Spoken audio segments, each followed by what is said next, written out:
सम्पूर्ण समाचारको सार 100 समाचार। नमस्कार, 100% समाचारमा स्वागत छ। म अनिस्मा बस्नेत। सुरु गरौं 100% समाचार। नेपालमा कोरोना भाइरस अर्थात् कोभिड-19 बाट मृत्यु हुनेको संख्या 26 पुग्यो। पछिल्लो 24 घण्टामा स्याङ्जाका 1 र ललितपुरका 1 जना गरी 2 जनाको मृत्यु भएसँगै मृतकको संख्या 26 पुगेको स्वास्थ्य मन्त्रालयद्वारा पुष्टि। मधुमेहका बिरामी स्याङ्जाको आँधीखोला 1 का 55 वर्षका पुरुषमा असार 8 गते देखिएको थियो कोरोना पोजिटिभ। ललितपुरको महालक्ष्मी 5 का 50 वर्षीय पुरुषको बिहीबार बिहान मृत्यु भएको मन्त्रालयद्वारा पुष्टि। नेपालमा कोरोना संक्रमितको संख्या पनि 11,162 पुगेको मन्त्रालयको भनाई। बिहीबार महिला 48 र पुरुष 386 गरी 434 जनामा कोरोना पोजिटिभ देखिएको मन्त्रालयद्वारा जानकारी। बिहीबारसम्म 1,79,737 जनाको पिसिआर र 2,87,863 जनाको आरटीटी परीक्षण सम्पन्न। अहिले देशभरिका क्वारेन्टिनमा 74,022 र 8,422 जना आइसोलेसनमा। बिहीबार 19 महिला र 293 पुरुष गरी 312 जना अस्पतालबाट डिस्चार्ज। कुल 2,650 जना कोरोना संक्रमण मुक्त भएको स्वास्थ्य मन्त्रालयको तथ्याङ्क। सप्तरीमा चट्याङ लागेर 4 जनाको मृत्यु। बिहीबार बिहान वर्षासँगै परेको चट्याङले जिल्लाका छुट्टा छुट्टै ठाउँमा 4 जनाको मृत्यु भएको प्रहरीद्वारा जानकारी। महादेवा गाउँपालिका 2, राजगढका 1 र डाक्नेश्वरी नगरपालिकाका 1 जनाको मृत्यु। मृत्यु हुनेमा महादेवाका बेचन यादव र छेदी ठाकुर, डाक्नेश्वरीका ललिता देवी यादव र राजगढका केसी शाह। संसदीय समितिले 7 वर्षपछि अङ्गीकृत नागरिकता दिने गरी पारित गरेको नागरिकता विधेयकको पक्ष र विपक्षमा आवाज उठ्दै। मधेस केन्द्रित दल कांग्रेस यसको विपक्षमा देखिएका छन् भने सत्तारूढ नेकपा यसको पक्षमा। 7 वर्षपछि अङ्गीकृत नागरिकता दिने प्रावधान साम्प्रदायिक र विभेदकारी भएको समाजवादी पार्टीकी प्रमिला कुमारीको टिप्पणी। मधेसी समुदायप्रति लक्षित गरी ल्याइएको उक्त प्रावधानले लैङ्गिक र जातीय विभेदलाई निरन्तरता दिएको दावी। कोरोना महामारीको समयमा अग्रपङ्क्तिमा खटिएका स्वास्थ्य कर्मीमाथि भइरहेका कुटपिट र दुर्व्यवहार तत्काल रोक्न सदस्यहरूद्वारा सरकारसँग माग। सेती घटना, रूपन्देहीमा बलात्कारपछि हत्या र धनुषा प्रहरी कार्यालयभित्रै भएको मृत्यु प्रकरणबारे ध्यानाकर्षण गराउनेमाथि प्रहरी धरपकड भएको प्रति निन्दा। निजी विद्यालयका शिक्षकहरूले 3 महिनादेखि तलब नपाएको गुनासो गरिरहेकाले उनीहरूलाई उचित राहतको व्यवस्था गर्न पनि सरकारसँग माग। विद्युतीय राहदानी ई पासपोर्ट छाप्न हतार नगर्न राहदानी विभागलाई सांसदहरूको सुझाव। कोरोना महामारीसँगै परीक्षणमा कठिनाई भइरहेका बेला विद्युतीय राहदानी ल्याउन खोज्नु समय सापेक्ष नभएको सांसदहरूको तर्क। अझै 2-3 वर्षलाई पुग्ने मेसिन रिडेबल पासपोर्ट अर्थात् एमआरपी मौजातमा रहेकाले हतारमा छाप्ने प्रक्रिया अगाडि नबढाउन सुझाव। कोरोना नियन्त्रणका लागि बजेट रकमान्तर हुन नसकेको अवस्थामा महँगो मूल्यको पासपोर्ट छापेर राज्यको ढुकुटीमा दबाव नपार्न पनि आग्रह। विभागले छाप्न खोजेको विद्युतीय राहदानीको लागत एमआरपीको भन्दा महँगो पर्ने भएकाले पनि अहिलेको परिवेशमा आवश्यकता नभएको सांसदहरूको ठहर। एमआरपी राहदानी खारेज गरी विद्युतीय राहदानी लागू गर्दा हुने आर्थिक क्षति कसले बेहोर्ने भन्दै सांसदहरूद्वारा प्रति प्रश्न। सरकारले केही वर्षभित्रमा सेक्युरिटी प्रिन्टिङ प्रेस स्थापना गर्ने तयारीमा रहेकाले 3 वर्षको मागलाई पूर्वानुमान गर्नुपर्ने विभागको भनाई। देश संघीय संरचनामा गए पनि सामुदायिक विद्यालय र सरकारी स्वास्थ्य संस्थाहरूमा अझै कर्मचारी अभाव रहेको संसदीय समितिको ठहर। सामुदायिक विद्यालय र अस्पतालहरूमा कर्मचारी अभाव रहेको मूल्याङ्कन समिति अन्तर्गतको शिक्षा तथा स्वास्थ्य नीति कार्यान्वयनको अवस्था अध्ययन उपसमितिको प्रतिवेदन। विभिन्न प्रदेशहरूमा गरिएको अध्ययनले विद्यालयहरूमा आवश्यक दरबन्दीको अभाव, भौतिक पूर्वाधारको अभाव देखिएको उपसमितिद्वारा जानकारी। समितिले शिक्षा र स्वास्थ्य सम्बन्धी हुने नीतिगत भ्रष्टाचार जन्य क्रियाकलाप नियन्त्रण गर्न नसकेको पनि उपसमितिको ठहर। सार्वजनिक यातायात व्यवसायीलाई सहुलियत दिने व्यवस्था मिलाउन सरकारलाई संसदीय समितिको निर्देशन। कोरोना भाइरसका कारण समस्यामा परेका यातायात व्यवसायीहरूलाई राहत तथा सहुलियत उपलब्ध गराउन समितिले दिएको निर्देशन।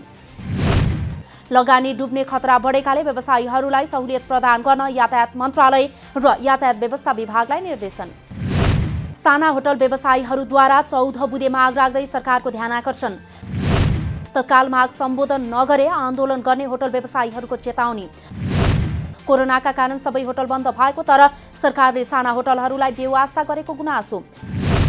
विषम परिस्थितिमा सरकारले ठूला तारे होटल र साना होटलहरू बीच विभेद गरेको महासङ्घको आरोप। साना होटलहरूले विदेशबाट आउने नागरिकलाई 14 दिनसम्म क्वारेन्टिनमा राख्न बिना शुल्क होटल दिन तयार रहँदा समेत तारे होटलमा महँगो शुल्क तिर्न बाध्य पारिएको दावी। घर भाडामा 50% छुटको व्यवस्था गर्न र घर भाडा छुट दिने घर धनीको बैंक ऋणको ब्याजमा सहुलियत दिन समेत होटल व्यवसायीहरूको माग। लकडाउन खुलेपछि पनि तत्काल होटल सञ्चालन नहुने भएकाले बिजुली पानीको महसुलमा 1 वर्षसम्म छुट दिनुपर्ने जिकिर। टेलिफोन इन्टरनेटमा विशेष सहुलियत दिनुपर्ने, 1 वर्षको व्यवसाय कर तथा राजस्वमा छुट गर्नुपर्ने, बैंकको ऋण र ब्याज भुक्तानी गर्ने अवधि 2 वर्ष थप्नुपर्ने व्यवसायीहरूको भनाई। नेपालमा पर्यटकको मुख्य गन्तव्य रहेको बुद्धको जन्मस्थल लुम्बिनीलाई केन्द्र मानेर बनाइएका होटलहरू सङ्कटमा। लुम्बिनी, बुटवल, तिलोत्तमा र भैरहवामा अहिले साना ठुला गरेर करिब 300 होटल तथा रेस्टुरेन्ट, 100 ट्राभल एजेन्सीहरू रहेको पर्यटन व्यवसायीहरूको भनाई। कोरोना भाइरस अर्थात् कोभिड-19 का कारण विश्वमा नै त्रास सिर्जना भएपछि रूपन्देहीमा पनि पर्यटन व्यवसायमा सङ्कट। पर्यटन व्यवसायमा आश्रित करिब 7,000 कर्मचारीहरू र उनका परिवारमा पनि दैनिकी चलाउन समस्या। रूपन्देहीको तिलोत्तमामा सिल्भर हेरिटेज ग्रुपको 3 अर्ब लगानी रहेको 5 तारे होटल टाइगर प्यालेस पूर्ण रूपमा सञ्चालनमा आउन सकेन। दैनिक 35 लाखको कारोबार हुने यस होटल क्यासिनो समेत रहेको नेपालका ठूला होटलमध्येको एक। मणिग्राममा रहेका होटल ड्रिमल्यान्ड गोल्ड रिसोर्टले पनि आफ्ना 2 कर्मचारीलाई दियो बिदा। मुलुक सङ्घीय लोकतान्त्रिक गणतन्त्रात्मक राज्य व्यवस्थामा अभ्यस्त भइरहेका बेला सशस्त्र द्वन्द्वका घाइते लडाकुहरूको अवस्था दयनीय। 10 वर्षे सशस्त्र द्वन्द्वमा घाइते बनेकी वृक्षा उखेरालाई छाक टार्नै मुस्किल। जनताको मुक्तिका लागि लडेका, बुर्जुवा शिक्षा भन्दै पढ्न छाडेका लडाकुहरूको दैनिकी चलाउनै समस्या। 10 वर्षे सशस्त्र द्वन्द्वले शासन प्रणालीमा केही परिवर्तन ल्याए पनि लडाकुप्रति ध्यान नदिएको गुनासो। तत्कालीन समयमा 5औं डिभिजनमा सहायक कमान्डर समेत रहनुभएकी उखेरा 2061 सालमा पाल्पा तानसेनको लडाईँमा भएकी थिइन् घाइते। जनमुक्ति सेनाको प्रमाणीकरणमा छुटेपछि राज्यबाट पाउनुपर्ने राहत समेत नपाएको गुनासो। सरकारको नेतृत्वमा आफूले लडेको पार्टी भए तापनि पूर्व घाइतेहरूको अवस्थाप्रति कुनै चासो नदिएको उखेराको भनाई। अख्तियार दुरुपयोग अनुसन्धान आयोगको तेस्रो संशोधन विधेयक 2076 संशोधन गर्न नेपाल उद्योग वाणिज्य महासंघ र नेपाल उद्योग परिसंघको माग। निजी क्षेत्रलाई निरुत्साहित हुने गरी विधेयक ल्याइएको भनाई। विधेयकमा अख्तियारबाट हुने अनुसन्धानमा निजी क्षेत्रबाट सञ्चालित उद्योग प्रतिष्ठान, कम्पनी, बैंक, मेडिकल कलेज लगायतका निकायलाई समेत समेट्ने उद्देश्य देखिएको ठहर। पश्चिम रुकुम घटनालाई विभिन्न बहानामा मोड्न खोजिएको भन्दै सुनसरीका दलित अधिकारकर्मीहरूद्वारा सिटी जुलुस सहित खबरदारी। पोस्टमार्टमको रिपोर्टमा पीडक पक्षलाई जोगाउने खेल भएको भन्दै आक्रोश व्यक्त। विभिन्न प्रतिवेदनहरूले जातीय विभेदकै कारण हत्या भएको पुष्टि गरे पनि घटनालाई कृत्रिम रूप दिन लागिएको दलित अधिकारकर्मीको आरोप। अन्तर्जातीय विवाहका लागि पश्चिम रुकुमको सोती पुगेका जाजरकोटका नवराज विकसहित 6 जनाको भएको थियो मृत्यु। लगातार भइरहेको अविरल वर्षाले तराईका जिल्लाहरूको जनजीवन प्रभावित। भारी वर्षाले वीरगञ्ज नगरका विभिन्न भूभाग जलमग्न। नगरका विभिन्न भेगमा वर्षाको पानी जम्दा सर्वसाधारणलाई आवतजावत गर्न समस्या। रानीघाट, सिसिया, आदर्शनगर, बाइपास, इनरुवा लगायतका स्थानहरू डुबानमा। वीरगञ्ज महानगरपालिकाले निर्माण गरेको अव्यवस्थित सडकका कारण डुबानमा पर्ने गरेको स्थानीयको आरोप। यस वर्षको मनसुन भित्रिएपछि धेरै जसो स्थानमा वर्षा हुँदा कतिपय नदीमा बाढी आउन सुरु। काठमाडौँ उपत्यकाको महत्त्वपूर्ण नदी प्रणालीमा पर्ने बागमतीमा पानीको सतह बढ्न थालेपछि उच्च सतर्कता अपनाउनु पर्नेमा जोड। विभिन्न नदी खोलामा बढेको जलप्रवाहले बागमतीमा बाढी आएको अनुमान। प्रत्येक वर्ष बाढीका कारण ठूलो धनजनको क्षति हुने गरेको अवस्थालाई मध्यनजर गर्दै बागमती नदी किनारका बासिन्दाहरूलाई समयमै सचेत रहन सरकारी निकायको आग्रह।